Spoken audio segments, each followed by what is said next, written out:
Chegou a hora da nossa reportagem especial.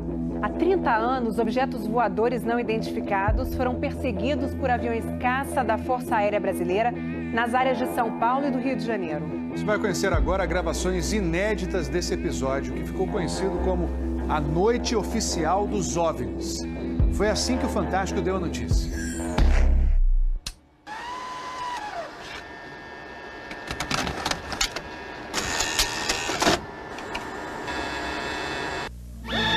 Esta semana, altas autoridades militares do Brasil admitiram publicamente pela primeira vez ter visto objetos voadores não identificados, os OVNIs.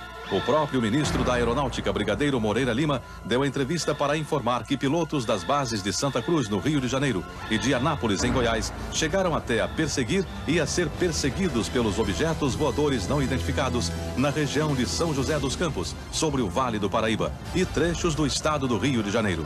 Eram 21 OVNIs, segundo os militares, que ficaram mais de 3 horas sobrevoando o território brasileiro na noite de segunda e madrugada de terça-feira.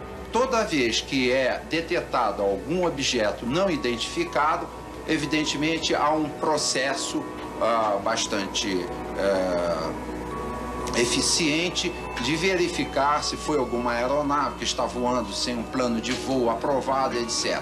Mas quando se comprova que é algo diferente, as aeronaves então são acionadas.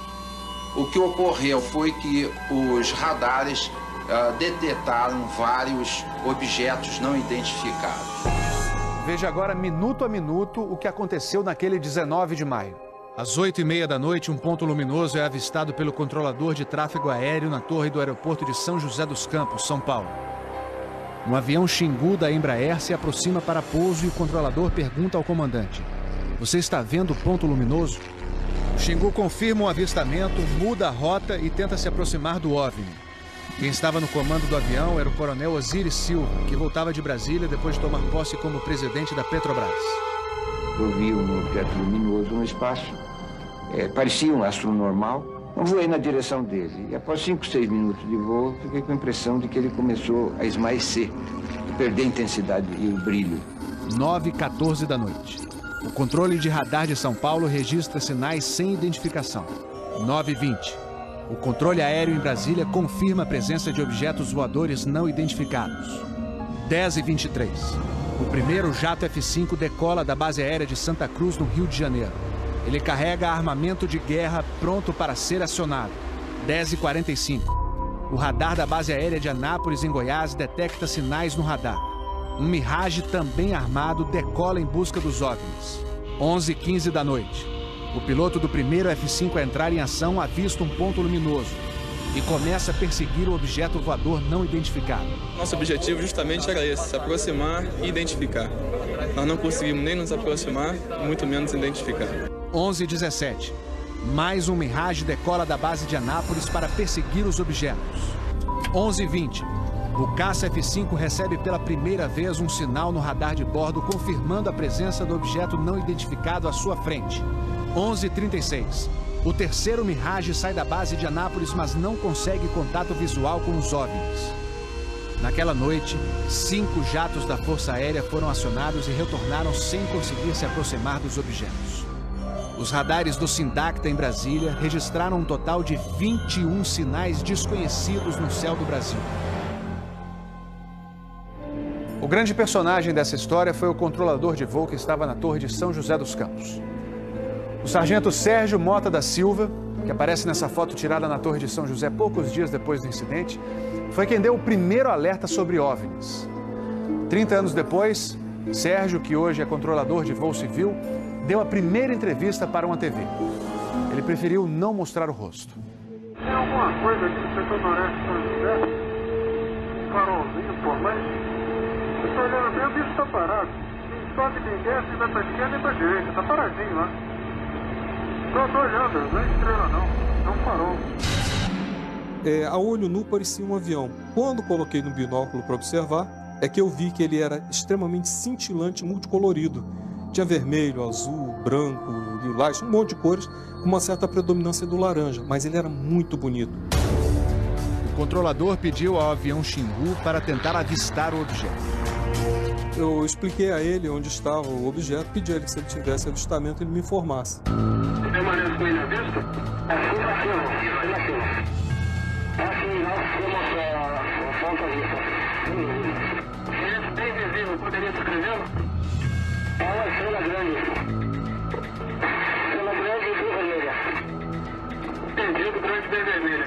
Controle de São Paulo será alertado. O controlador em São José dos Campos avisa ao controle São Paulo que o Xingu está perseguindo o OVNI. Positivo. Ele está perseguindo o troço. Está perseguindo o troço? Tá indo atrás. Sério, tá indo. Controle. Tá vendo? Próximo de São Paulo, já da região do radar, esse objeto simplesmente desapareceu do radar. O Xingu também perdeu contato visual com ele. O avião Xingu abandonou a perseguição e pousou em São José dos Campos. Pouco depois, o controlador da Torre de São José alertou o controle São Paulo. Outros OVNIs estavam aparecendo no céu. Estou vendo 3 agora. São 3 luzes. Mas parecem estrelas, mas o radar não pega estrelas. O que é isso? Você observa alguma mudança de cor, alguma coisa? Pode ser. Tem movimento, né? Tem, rapaz, eu não sei. Pra mim, olha, aqui tá parecendo uma estrela, mas só que muda de cor bonita, rapaz. Tá vermelho, amarelo, branco, tá dando um monte de coisa. Pô, tão barato isso aqui, deve ter uns cracks por aqui já pelas fotos que eu tô fazendo aqui. Ainda bem que vocês estão vendo também, senão eu ia pensar que eu tô ficando doido. Porra, rapaz, tô arrepiado, meu irmão. Só 2 pontos brancos afastados mais baixos. Estão entrando no alinhamento da pista, além da cidade. Tem 2 altos aqui no alinhamento da pista e tem mais uns 2 ou 3 embaixo, no outro baixo agora. Continuam se movimentando. Coisa linda, meu irmão. Pô, tá ficando bom esse negócio, viu? Tá ficando bom, né? O controlador Sérgio Mota da Silva faz uma revelação surpreendente. Ele tentou fazer contato com os OVNIs usando as luzes de balizamento da pista de pouso. Se eu aumentava o brilho do balizamento das luzes do balizamento, aliás, eles se afastavam. E se eu diminuía a intensidade das luzes do balizamento, eles se aproximavam. Pareciam responder de modo inteligente aos sinais que eu fazia com as luzes da pista de pouso e decolagem. O controlador Sérgio fala com o controle aéreo em Brasília. Fala, Brasília. Brasília? Boa noite, bem-vindo ao Festival dos Discos Voadores. É uma loucura isso aqui, cara. Pô, os que eu pude ver mudavam de cor o tempo todo. Vermelho, amarelo, azul, lilás, aquele festival de cores. As ocorrências terminaram já perto do nascer do dia, lá pelas 4 e pouco, 5 horas da manhã. Os últimos objetos foram vistos. Como é que tá a situação aí? Pô, rapaz, isso aqui foi um festival. E agora, como é que tá? Agora não sei o que é mais não. Você não informa nada. Positivo. Mas você não viu nada, não está avisado. Positivo. O Fantástico também teve acesso às gravações das conversas entre os pilotos e a defesa aérea. Um desses pilotos era o capitão Armindo de Souza Viriato. Veja agora como foi que ele perseguiu um OVNI, com armamento pronto para ser usado. Eu tenho contato. Confirma? Estou em contato. Prossiga nesse contato, caçador. 7. Caçador passando a Rojão. 7. Caçador passando a Rojão. No código dos pilotos, isso quer dizer que o caçador, o avião caça, entrou na situação Rojão. O míssil está pronto para disparar. Prossiga nesse contato. Tem Judite agora. 7. Judite significa que o alvo está no radar. Ou seja, o piloto pode atirar se for autorizado pela defesa aérea. Mas neste momento, o alvo se afasta em alta velocidade. Está aumentando. Aumentando a distância, confirma.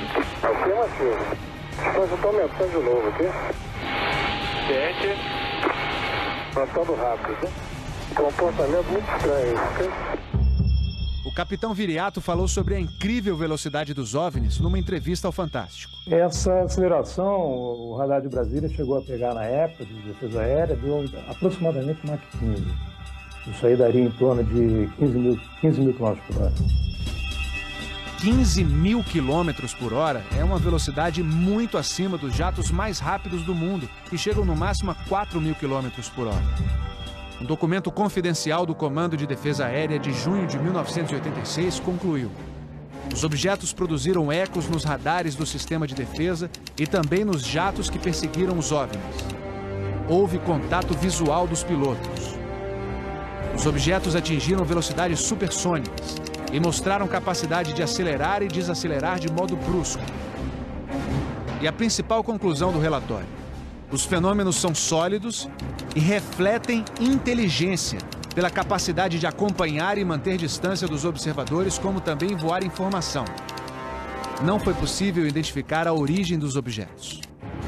Foram esses dois ufólogos, pesquisadores de OVNIs, que conseguiram no Arquivo Nacional em Brasília a liberação gratuita dessas gravações.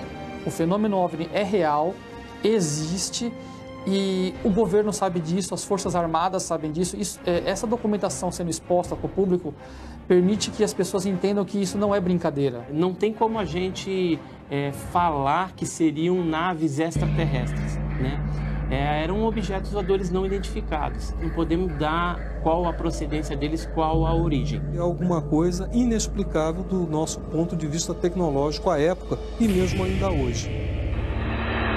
Brasília? Boa noite, bem-vindo ao Festival dos Discos Voadores.